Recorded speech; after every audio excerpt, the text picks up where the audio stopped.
Greetings, everyone. This is Payman Wazi, host of the Leaders Lab podcast. Today, I have another great guest, my new good friend Robyn from Wales, originally from Belfast, if I recall correctly.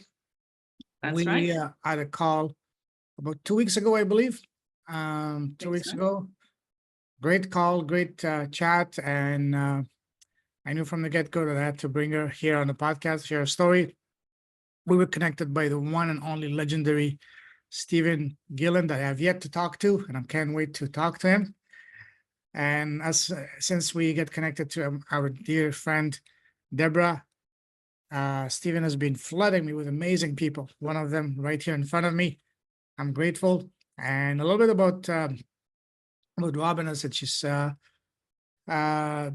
doing a lot of good things. She's currently working on her book. The book is scheduled to launch on July 25th. It's about she works with people who have unexplained chronic conditions, and she's helping them overcome that, just like she's been able to overcome that herself. That's her gift. It's her story, and now she's sharing it through her books. Her book, the first one, which is going to be a big milestone. I'm excited for that.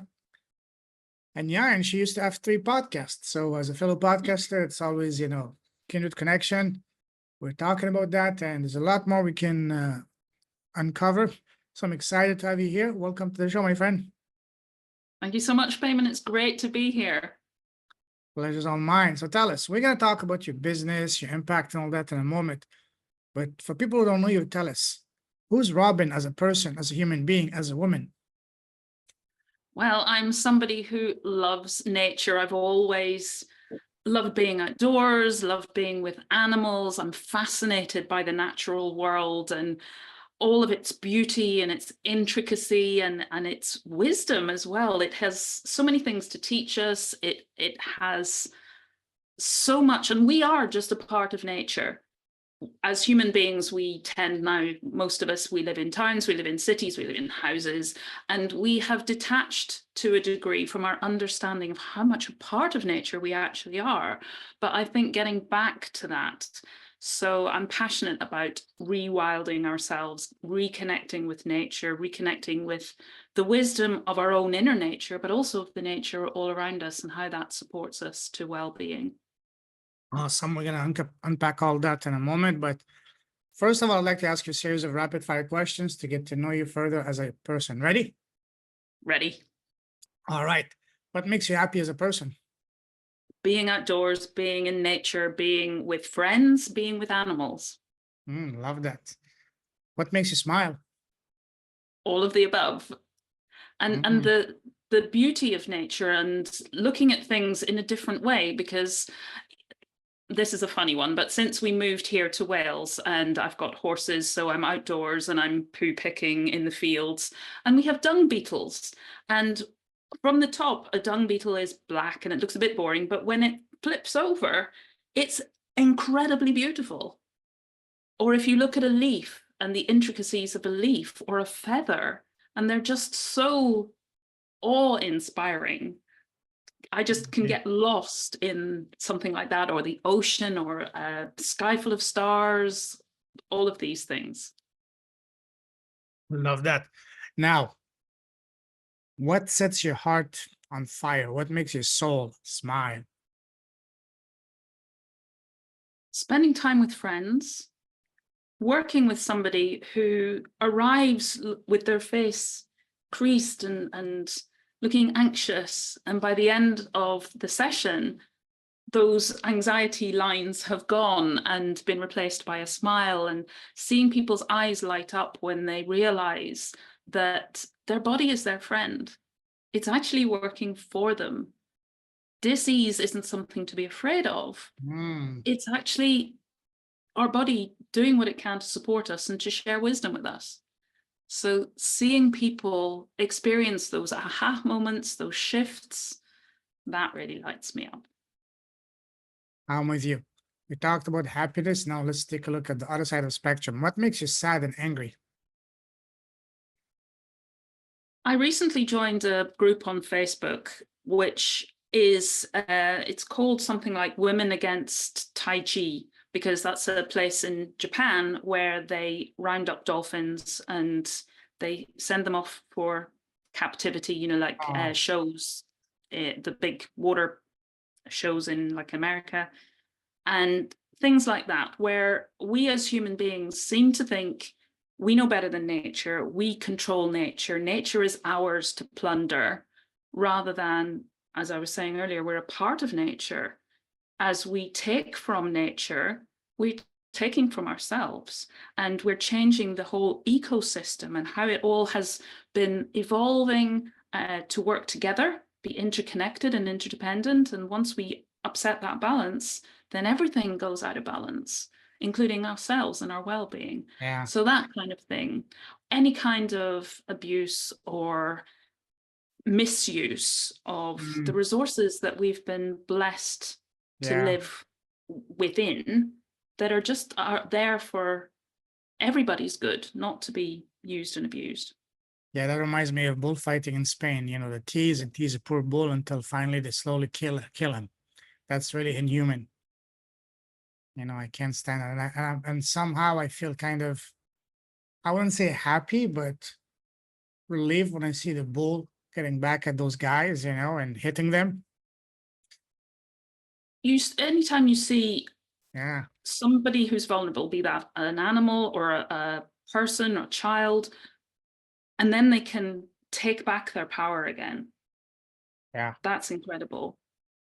No matter who that being is who's been subjected to yeah. something from somebody else, when they can take their own power back, that's And amazing. wild animals are not meant to be house pet. Like there's some people in some part of the world, like say in the Middle East, just to flex their power. They have like lions and tigers at home as pets.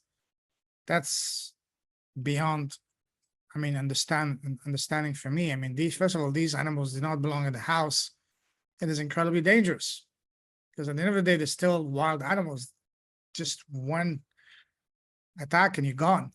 You're destroyed. Yeah. And then we blame the animal. And they kill the animal. Yes, after that.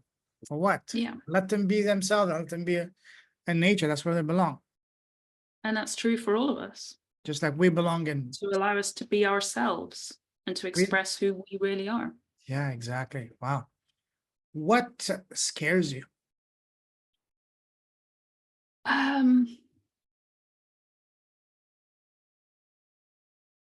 I think the thought of not being able to do that, not being able to express myself, not being able to fully step into who I am as a person, and the same for anyone else.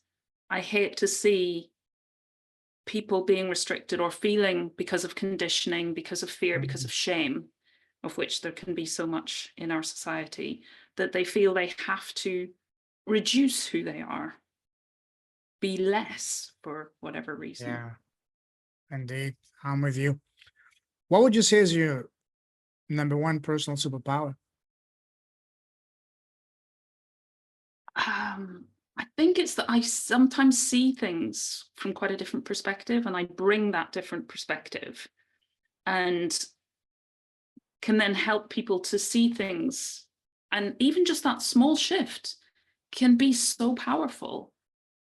Just stepping over and seeing things in a different light can make such a big difference to our understanding. And being able also to see from lots of different perspectives, which means we get a much more rounded picture, because sometimes we're looking at things and we're basically seeing a 2D image. We're not getting all of the nuances because we haven't looked from a different perspective. Indeed, indeed. What is one thing that you used to value that you don't value anymore?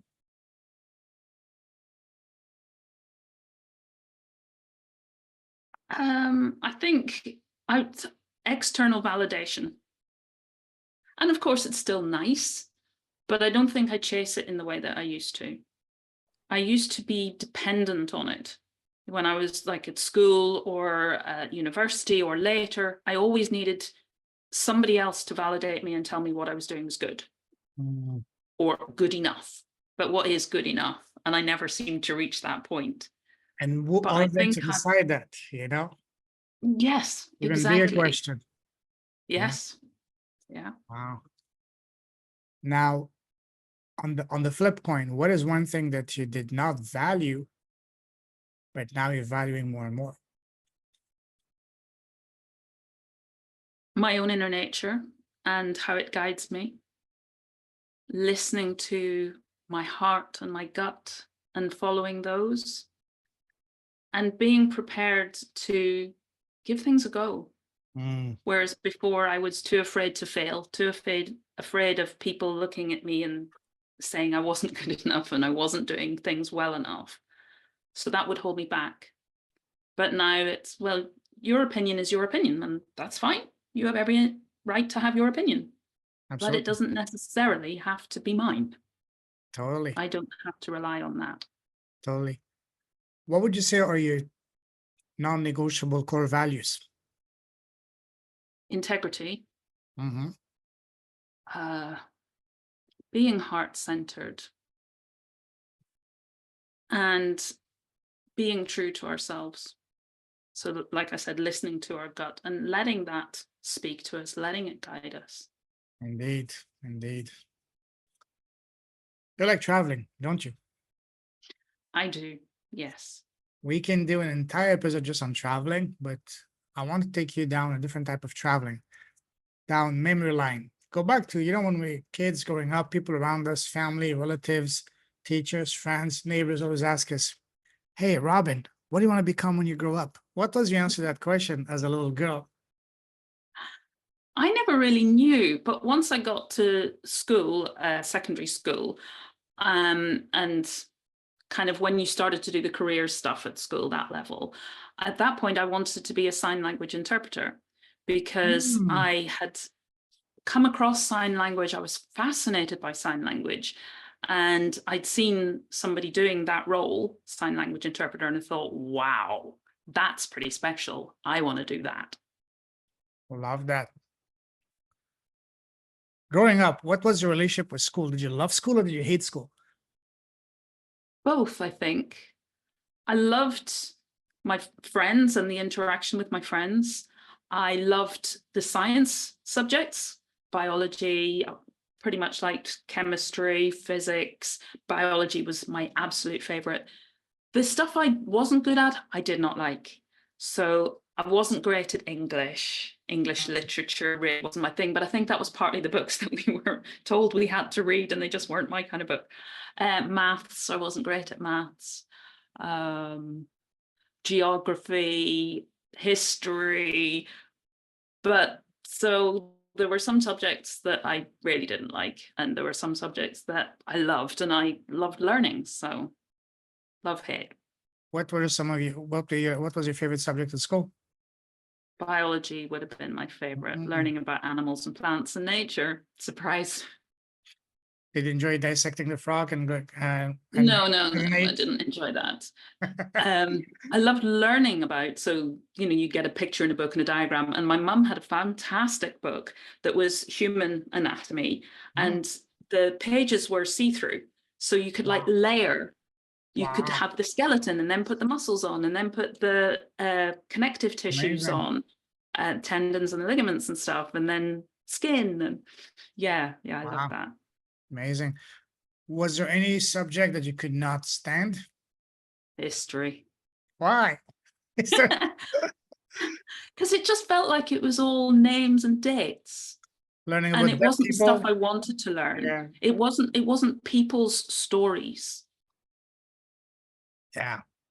I love now reading historical novels or autobiographies or biographies where it's people's story. And you get to see a slice of history from their perspective and their experience. Yeah. And I like watching movies that are biographical as well.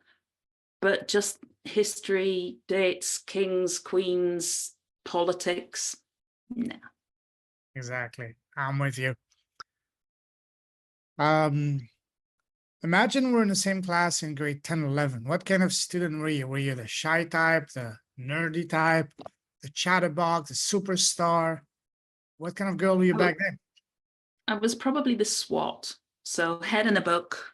Okay. SWAT, head in a book, working. I guess that would be a term for it, yeah. Okay. SWAT. I haven't heard the word SWAT. That's probably maybe a more British word. British word, probably, yeah. We don't use that in Canada much, but yeah, okay. Good. SWAT. How do you spell that? SWOT? Yeah, Ah, or for SWAT. I'm not actually sure. okay. I hope it's not the SWAT team, eh? No, cool. And school, whether in high school or college, were you popular with the boys? No, I think I was too much of a SWAT, too much of a nerd, too much in my books, too shy. Hmm. Speaking of shyness, how did you how much of a shy person were you? Very, very, very. I didn't want to be seen. The idea of speaking in public, the idea of being the center of attention, I would just want to run away and hide. And how was that, first of all, how was that holding you back in your life? What are some of the opportunities that you missed as a result of being very shy?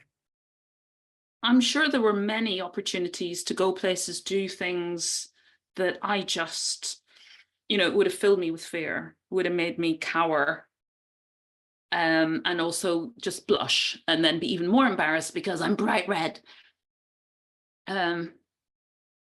I don't know that I would even have noticed what those opportunities were, but maybe things like being in the school play. We had a choir, I sang in the choir, but I would have liked to take that further. I never did, because I enjoyed the singing, but I always wanted to be in the back row where nobody could see me or hear that it was me, standing out doing a solo or anything like that. Absolutely. How did you overcome your shyness? I think it was just a side effect of my journey where I started to realize it's okay to be me. It's okay to stand up and own who I am. I don't have to shout about it, but if I get the opportunity to do something that puts me front and center, that's okay. Indeed. So, what was your very first job? Do you remember what was it? And do you remember how much you get paid the first time you worked? My first job was like a training scheme. Mm. So I had a year's fixed contract and I worked in a church for deaf people. Oh, wow. In Do you remember- Belfast. Do you remember how much you got paid the first time you worked in your life? I think it was £99 a week. Okay. So I don't know how that translates. And that is back in the beginning of the 1990s. Okay. So a good while ago. Okay. Wow. Cool. Let's move forward. How would you describe your path from the moment you left school to now? Would you say it was pretty much straightforward, smooth sailing? Once you're into one lane, you were set for life, or was it more turns and twists like a roller coaster? It was very much the roller coaster, ups and downs and twists and turns and plot twist, starting off in one way and then, oh, no, that's not happening. I'm going completely in the opposite direction. And then that's not happening, completely in the opposite direction again. Yeah. But truthfully, isn't it not more fun, exciting that way? Definitely more interesting. I think at the time, I probably would not have said it was fun or exciting. But looking back, I can see where each step gave me tools that I use probably to this day and going forward. And it certainly means that I have a richness to my life that and like we were talking before about having that 3D perspective, I have that much more. And I did become a sign language interpreter. So I went into lots of different scenarios because wherever a deaf person was doing something, I was there, whether they were going to hospital or they were going to a presentation from somebody famous, or they were going to a course to learn something, whatever it was, I was there with them doing the interpretation. So I got to see inside of lots of different worlds that I would never have had the opportunity to otherwise. I also got to travel places that I might never have been to otherwise. So it was colorful and it was interesting. And as time went on and I began to enjoy it, then yes, it became really good. What got you initially into becoming a sign language interpreter? Is it you had someone in your family that inspired you, or just something that you were just drawn to? I don't remember it, but my mum says that when I was 3, there was a boy who lived up the street, and he was 6, he was deaf, and he didn't speak, he didn't have hearing aids at that time, he didn't use sign language. But because we were the only kids in the area, we played together. And being 3 years old, you just accept people. You don't think you're different or you're Don't weird. judge, yeah, Just, yeah. but he couldn't speak to me, and I probably didn't speak all that much at 3. So we just played in whatever way visually The together. hands, yeah. Yeah, gestures. Here, do you want this toy? I want that toy, or whatever it was, or let's go over there. And then years later, we had a television program, a series called Vision On, and it was all about art, but occasionally they had a deaf person on there. And I think I just saw that language and I was fascinated by it. I think it was also because I was so shy. I didn't want to speak up and speak out, but this was a language that you didn't have to. It's potentially a silent language. There isn't any sound element to it. That's not to say that deaf people don't make sound, but the language itself doesn't need sound. And this fascinated me. And then I went on when I was 16, I started learning sign language, and then I was hooked. And that was it. Yeah. It must have opened a completely new world for you. It did. So that's another different perspective, because the deaf perspective is a very visual perspective, and you do see the world very differently, like you do with any different language, different culture. If you really immerse yourself in it, there are differences. Even coming from Ireland to living in the UK, mainland UK, it feels quite different. But I grew up in Belfast, that's Britain. It's the UK. Living in England and living in Wales, it still feels like, ooh, this is a different country. We both speak English, but it's a different country. It feels like the culture. The culture in Wales feels more similar, but in England it feels quite different. Your story reminds me, I had 2 incredible people on my podcast, maybe 6 months, 12 months ago. An amazing couple from the US, Barbara and Dr. Norm. Dr. Norm has been deaf, 3/4 deaf for 50 years of his life. And they met when they were in college, very young. They fell in love. And because she loved him so much, she went to study sign language in college. But sorry, they were both, I think they were both going this, he was going to that to learn, but because he couldn't hear, he brought her with her to school to help him. So in the process, she basically was taking the course without being registered. So she said, I might as well just take it. So she became a sign language interpreter. And now they've been married for 50 years. An incredible story. If you want, I can connect it to them. Amazing couple.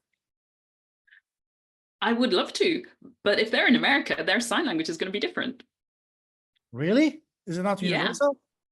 No, each country has its own sign language, just as we have our own spoken languages for the hearing language. I did not know that. Wow. An American Sign Language is related to the language in South Ireland and in France. Really? Whereas in the UK, it's similar to what they use in Australia and New Zealand. Really? So tell me 2 or 3 things that you guys use in the UK that might be different in the US, if you know anything. The language.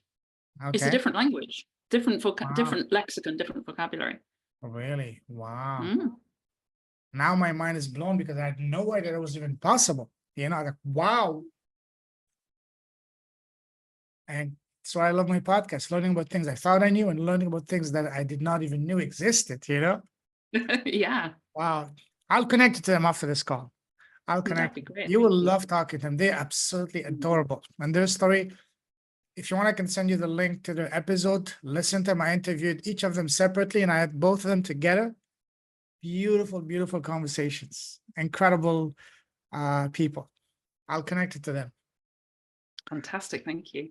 You're welcome. Now, tell us about your business, your impact in the world. How are you sharing your gifts and how are you making the world a better place? Basically, I'm sharing my story and what I've learned. That's it. And I do that through one-to-one sessions, workshops, training, and speaking, being guest on podcast. And my mission really is to let people know that their bodies aren't letting them down, aren't working against them. Actually, our bodies are just doing what they believe they need to do in order to best survive a situation. But if that way of, if we're trying to survive something from a place of fear, from a place of feeling overwhelmed, from a sense of lack, then our strategies they'll be wonderful in the moment to get us out of the situation that's difficult, but if we're using them long term, they may not be serving us. And I think of it like a spare tire. We sometimes have a space saver spare tire in a car, and it's designed to get us from the breakdown, the puncture, the flat tire, to the nearest repair center, no further. And that's what our coping strategies in the moment of challenge are designed to do. Just get us through. And they're great. They do. We're still here. But if we keep running that strategy, if we don't swap it out like we swap the tire, if we don't swap it out for a proper, good, from our true nature strategy, then that can lead to dis-ease of one kind or another.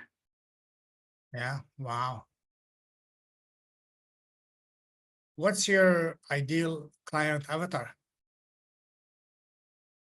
It would normally the normal audience that I'm aiming at would be women. That's not to say that I don't work with men, but just the work that I do seems to attract more women in about their 40s, 50s, that kind of age range, and women who maybe have been diagnosed, as I said, with unexplained health conditions, chronic health conditions, maybe have experienced trauma of one kind or another. Or you just get to that point in life and you think, I thought things were going to be better by now. I thought I'd have it sorted when I was in my 30s, 40s, 50s. Still don't seem to have a handle on things. On paper, my life looks like it should be great, but I'm just not feeling fulfilled, or that my life is quite where I want it to be. And that can happen at work. It can happen when women hit the menopause and experience all those changes and suddenly, well, who am I and what's my life about? It can happen when their children grow up and move away, and then who am I? I'm not the mother anymore. I don't have that role. How do I define myself? Because so often we define ourselves through our roles rather than just, no, who am I? Indeed. Indeed. Wow. What is the main pain point you're solving for your clients? That thing of, what's my body doing? It doesn't seem to be my friend anymore. It's not, it's going wrong. It's letting me down. I'm feeling a lot of dis-ease, or people as well with those chronic unexplained health conditions. The medical profession also often don't know what it is, why it's happened, how to make it better and make it go away. So they tell people you just have to manage those symptoms, and they might say, here's some medication to take.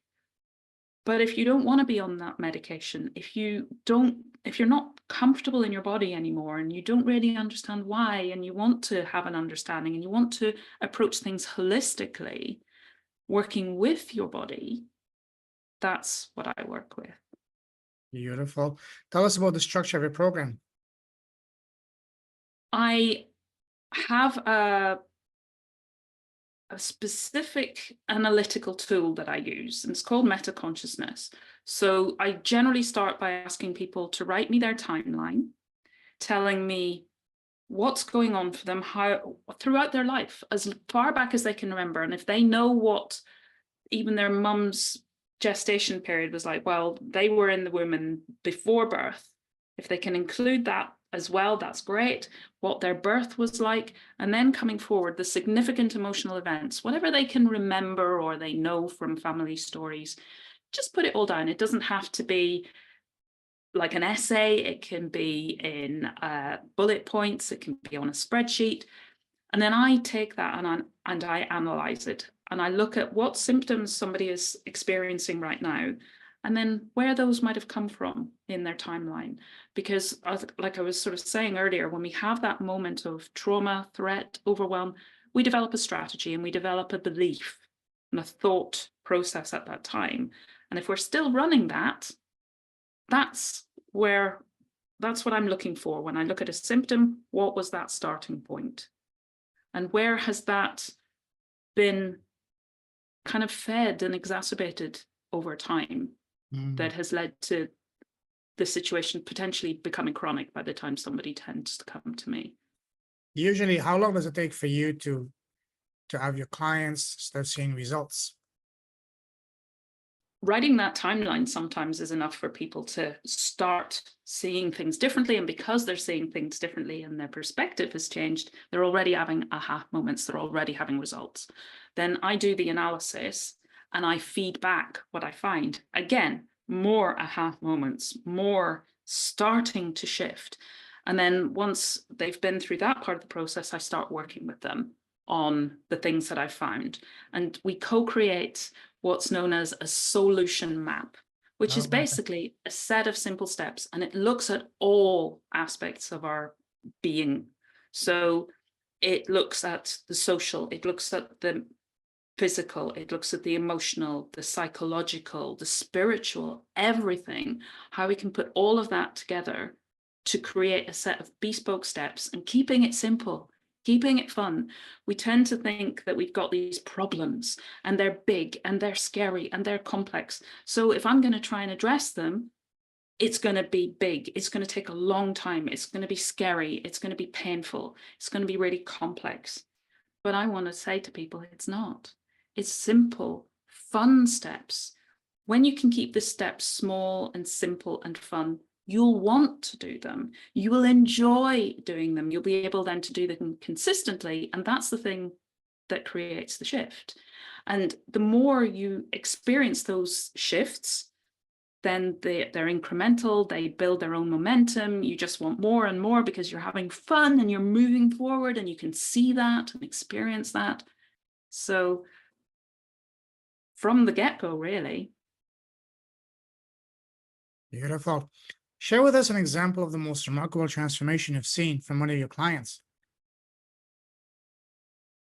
The one that often sticks in my mind is somebody who came to see me, and she had been experiencing chronic fatigue and just general feeling of not being very well. And she was signed off sick with ME from her job. And her job was one of those ones where she worked for a company and she quite enjoyed it when she started, but the company was bought over and bought over and bought over. And basically her job changed and it became like she was in a call center where she had to account for every second of the day. She hated it. She had so many targets to achieve and they were not really achievable. She didn't have any control over her day. She couldn't even get up for a walk or go to the loo or anything without having to account for every second. So she said to me, going into the office every day felt like a little death. And I said, well, yeah, that's your body telling you how much it hates that position. And you know it in your being anyway, and your head is telling you that you have to do this. And we looked into her timeline and her belief system, and we discovered why she believed she couldn't change anything. She had to keep sticking with the job that she hated so much, that was killing her and just making her body stop and say, you know, I'm not going to do this anymore. And when we'd uncovered that and she had that aha moment, it gave her the strength and the courage and the belief to leave her job and get a new job. And the job that she got next was an interim job because she knew what she wanted to do. She wanted to take some training and qualify in the thing that she really, her heart just knew that was the right way for her. So the next job that she got, the interim job, had her on her feet all day long. So from being signed off sick with ME, chronic fatigue, she went to a job that had her on her feet all day long. And while she was doing that job, she trained for her next job, which she got. So wow. Did she have ME, or was her body just saying, this really isn't working for me. I need out. I need to do what lights me up. I need to do what brings me joy. Wow. Powerful indeed. How are you getting your clients?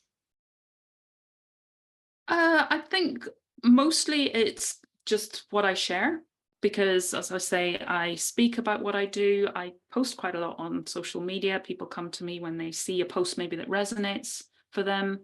I speak, do public speaking, and I network.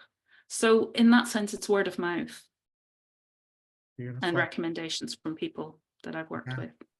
You mentioned you had a podcast. You had 3 podcasts before. Did you use your podcast for your business? It was more to share information. So the one that I was mentioning to you earlier, that I had guests, that was my favorite podcast. I loved doing that one. And I met so many amazing people. But the people I invited, they all had different perspectives on well-being, which was what I wanted to share with my audience, because we sometimes think of well-being as the health information that we maybe receive from the health system. So what you should eat or shouldn't eat, and the exercise that you should do, and all of that sort of should. And you got this tick list of things to do. Whereas I wanted to say, no, well-being is everything. Well-being is every single part of your life, no matter what that is. It's what you put into that part of your life is what you're going to get back in terms of your well-being. So I had artists, I had photographers, I had a jewelry maker, and nutritionists, and people who did different body work things. So whether that was massage or qigong or whatever it might be. I had a homeopathic person, I had somebody who did essential oil work. So just bringing all of these things together, and most of them also were related to nature, and they brought elements of that in, again, because we are nature, and that part of us needs nourishing and nurturing too. Totally. Wow. Beautiful. I can see that you're very passionate about your line of work and your business. When did you realize that this is your true calling in life? When I had been through my own journey, and having experienced the shift that I had, because I was miserable. I didn't want to be here anymore. I was considering ending my life. What? Wow. Yeah, I just wanted out. You just get to the point where I want this pain to stop. I've tried. I felt like I've tried everything and nothing is working. If I can't change this, what's the point? My life is so miserable. I'm making everybody else around me miserable. They'd be better off without me. Yeah. That was the point that I had reached. And having found what I actually really needed, which wasn't those external things, finding that I did have what it took within me. And that's not to say I couldn't reach out and I couldn't ask for help. I had to do it all by myself. That's not true, but I got to choose. That's what I got to do. I got to choose, I got to look, I got to find what was right for me, rather than going to other people and saying, make me better. What's wrong with me? So having gone through that process and come out the other end, and now life is a joy. Absolutely. Life is bright, life is colorful. Life is a game. Life is an adventure. I get to look forward to every day. Every day has at least one thing in it that I'm going, whoa, what's that going to be like today? What fun is that going to bring into my life? What laughter, what joy can I find in that thing? And I'm sure most days it's many, many more than just one thing. But having got to that point, and then seeing people around me who were where I was, I wanted to share with them the potential for change, and that it didn't have to be big and scary. It could just be little small steps that they get to choose, that it's their life. And we only have this one experience in this human body. And I believe that we are here to get as much of that, get as much out of that as we can. Totally. To enjoy it, and I think for me, our purpose is to be as me as I can be. So I wanted to encourage other people. That's what it's actually about. You don't have to achieve anything that, society's views on success.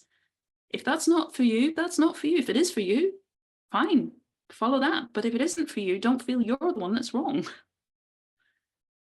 Go within, listen. So I wanted to share not so much a set of steps, do this, this, this, this, this, and your life will be wonderful, but to actually give people the tools to adopt and adapt and use in their way that will create the perfect life for them. Indeed, beautiful. Love that. What's next for you? Well, the book is coming out. And so what I would love to do is to share that story and get more opportunities to speak and to share, and just to then support people to do workshops, because I love running workshops. As you said, I'm passionate about this stuff. I love speaking about this stuff. I love seeing the change it makes when other people have that aha moment, that realization of, my body's working for me. Life is working for me. It doesn't have to be a struggle. It doesn't have to feel miserable. It can be fun. I can wake up every morning and think, yay, what do I get to do today? Absolutely. So that's what I want to do more of. Yeah. Public speaking can really, but when I say public speaking, it doesn't have to be public speaking on a stage. It can be as simple as you speaking to your computer with a microphone on a live, or even better, on your own podcast. So I strongly believe, I know so, that for you a podcast would be a no-brainer, because you have a very specific goal, very specific gift and zone of genius that you've been blessed with, and the best way to share that gift. And you said you love interviewing people, is to actually talk with those people, find those. So I will be hosting another 5-day challenge, but this time at a time that actually works for you guys in the UK and in Europe later this month. So highly recommend you attend that one, because that's going to really show you exactly how to implement that and blow your mind away, as it's done for the people that have attended those, all of my previous, and even the one I just finished last week, because that's what it's about. Find your zone of genius and your gift and share them through the podcast by having heart-to-heart conversations, speaking from your heart, to build rapport and trust. And that's when the magic happens. That's when people come to you to do business. They ask, hey, what do you do? Can you help me? Sure, let's set up a time to talk without any friction. It's all natural, magnetic. The way business should be done, from my perspective. I agree. And I'm really looking forward to that. And I have another colleague, as I was saying earlier, before it became live, I think, that there is somebody, we are talking about collaborating and running a podcast or something together. So I might also, she's not in the UK. I'm not sure how the timings would work for her, but maybe I will put her in touch with your. Where is she based? I think she's South Africa somewhere. South Africa is pretty much the same time zone as the UK. It's like one. Yeah, it's not far out. Well, it's far distance wise, but it's the same line. You know, that's what I mean. It's not far out time wise. I think where she is might be an hour or something different. So connect me to her. I'd love to have a conversation with her, and I will let you know when the next. The UK, if that will be the first one we do in the UK, will kick off. It's gonna be a fun one, and I'm looking forward to having you. And we're gonna have a big turnout, because we're creating some great momentum. That's all I can say for now. Yeah, sounds exciting. Awesome. Now, to finish off, I'd like to ask a series of rapid fire questions to further get to know you. Ready? Fire away, yes. All right. What is the best piece of advice you've received so far in your life? I think that is listen to your body. Listen to what's right for you, because lots of people like to give advice, but that's what's true for them, not necessarily what's true for you. You can ask for advice, but you don't have to follow it. Listen to your body, and I would add to that, if I may, listen to your intuition, to your instinct, to your gut feeling, to that voice in your head, because that's your soul talking to you. Now, what is the worst piece of advice you've received so far? I think it was anything that was from another person's perspective that didn't work for me. And I thought that that was something I should do or had to do. Mm. And my body was going, this does not feel right, but I wasn't listening. Mm. Yeah, absolutely. Imagine that you were blessed with a time machine. You can go back in time and speak to the 18-year-old Robyn. What's the first piece of advice? Sorry, what's the number one piece of advice you would give to her, knowing all that you know now? Trust in the process, and you're doing okay. Yeah. Where you are right now, you're doing okay. Just hang in there. Keep going, keep breathing. Be gentle with yourself. Get curious Oh, absolutely. rather than judging. Yeah.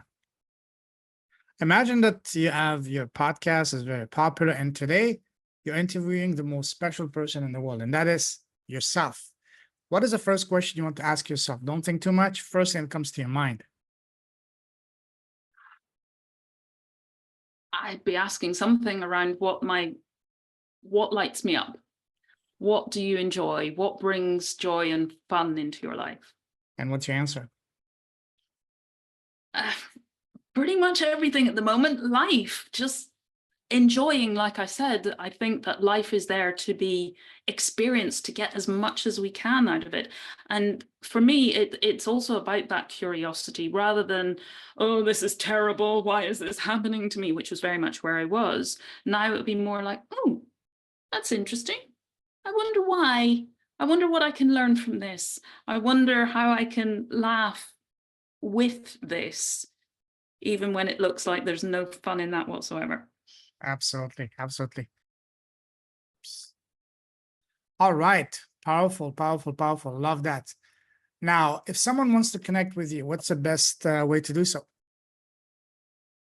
I have my website, which is equenergy.com, EQUENERGY.com. And for anything that's to do with speaking, I'm the wildwellbeingspeaker.co.uk. Love that. I'm also on Facebook, Instagram, LinkedIn, and YouTube. Awesome. Awesome. Listen, Robyn, love talking to you. Love your passion. You can see it's really what you're really passionate about. Keep shining your light. Keep blessing the world. You're a true leader with a heart. Keep sharing your gifts. Keep blessing the world with your gift, your message, your smile, your passion. Stay safe, stay awesome. God bless you, my friend. We're definitely going to talk again soon. In the meantime, as we say back home, have a fantabulous day ahead of you. Take care. Thank you so much, Payman. It's been great chatting with you today. Very welcome. Take care. Bye-bye. Bye.